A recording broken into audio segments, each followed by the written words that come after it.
Welcome back everyone. In today's video I'm going to be explaining what order blocks are to you and giving you my 3 rules that I use to pick out the highest probability setups using order blocks, and then explaining how I use these 3 rules to take 2 trades on GBP CAD which are running quite nicely. One for possible risk reward of about 4.5% and another one for 12.5%. So very nice setup here.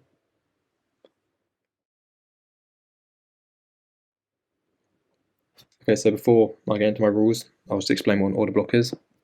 Basically, it's defined as the last candle in one direction before an impulsive move in the opposite direction. So, for example, you've got an impulsive bullish move here, shown by the grey candles, and so you're looking for the last bearish candle before this move up. So this isn't the perfect setup, but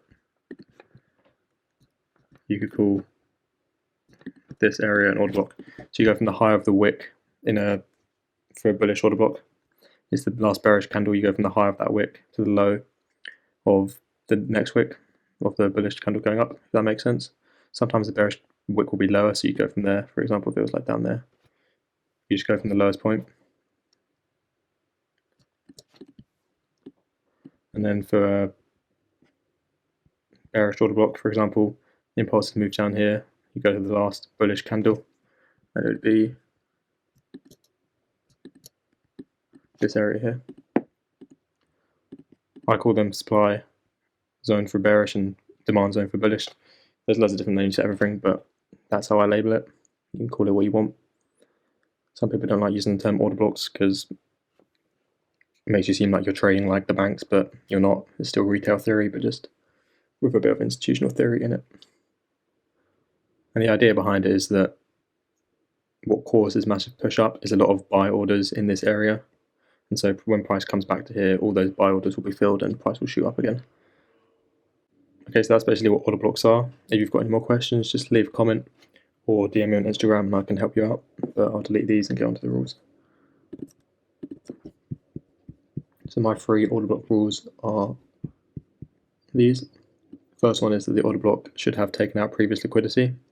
This can be in the form of Asian high liquidity or Asian low liquidity, or just a swing high or swing low in the market, for example here. The second rule is that it should break structure and create imbalance ideally.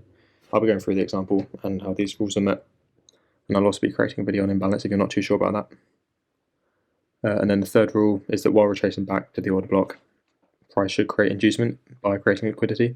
I'll go through that as well, but that can be in the form of equal highs or equal lows, for example. In fact, I'll just create a textbook setup for you. Okay, so this is kind of the ideal setup in theory that you'll be looking for. If I just get the 3 rules up again.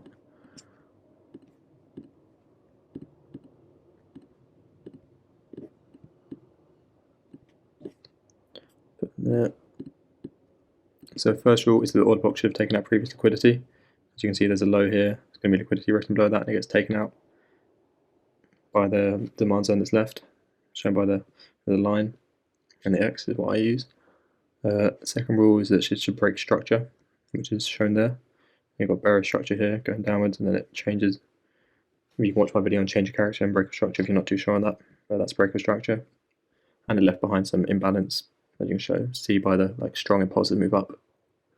And then rule number 3, while retracing back to the order block, price should create inducement by creating liquidity.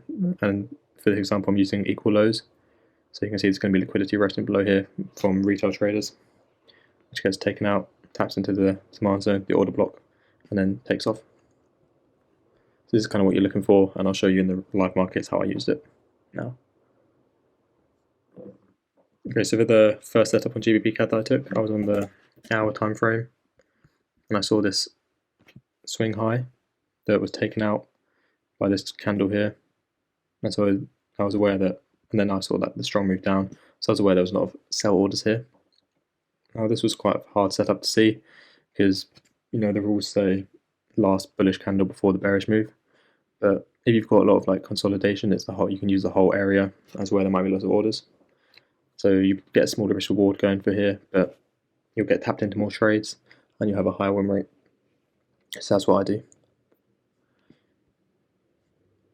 So I marked it up from the low of this wick to the high of that wick, looked across. Another form of liquidity that you can use is trend line liquidity. As retail traders like to, sell on the trend line and put their stop loss above it. So you have some of this. Retail traders will be selling on this tap. We're even trying to sell here. They might sell here, stop loss above the trend line, targeting there. And then there's lots of liquidity resting above here. They can get in wherever they want. There's going to be liquidity up there. As you see, that's not, it's another confluence for this trade, but the main one I used here was this weak high. There's going to be liquidity resting above there. Retail traders might try and get short in any of this area, and then creating liquidity above there for the institutions to take out. And that's when I placed my sell limit and got in up here when this candle took out liquidity. This candle here. Sorry, there's something in the way, but you can see that candle tapped in and then moved in that direction. Okay, so we can just check that all our rules are met. The first one is that the order block should have taken out previous liquidity. Yep. Second one, price should break structure and ideally create an imbalance in price. You see a break of structure here. Oops.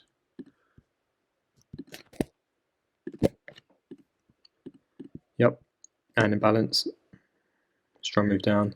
There's going to be a strong imbalance in price here, so price will have to come back to fill that imbalance. So rule 2 is checked. And rule number 3, the inducement form of this candle and some trend line liquidity, but that's a bit too low for me, but there. Rule 3 checked, so you can enter the trade and a nice 1 to 4.5 if it plays out. Okay, now for the second trade, I went to a lower time frame because that's what you do if you see my past video on the 3 rules you need to learn about SMC. Once it's tapped into a higher time frame supply demand zone, you go to a smaller time frame for refined entries. So I actually used the 1 minute, but it did play out on the 5 minute, exactly the same as I saw it on the 1 minute. So tapped into our supply zone, then moved down. Actually, I can get rid of this. I'll just put that supply zone back up.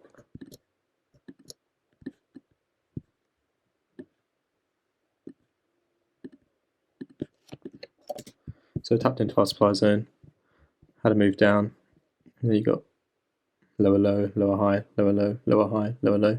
You've got a change of character. Confirmed probably here. So you can look to go bearish now, and the last bullish candle before the bearish move is here. Place your sell limit at the low and you stop loss at the top, and then ride it down. I like to target just the lows, so that'd be 12.5% if it plays out, which it should. The pound's quite weak at the moment, so I'm pretty confident it could come out to take this Asian liquidity here and then continue down, but we'll see. But as for the 3 rules, I'll get them back up.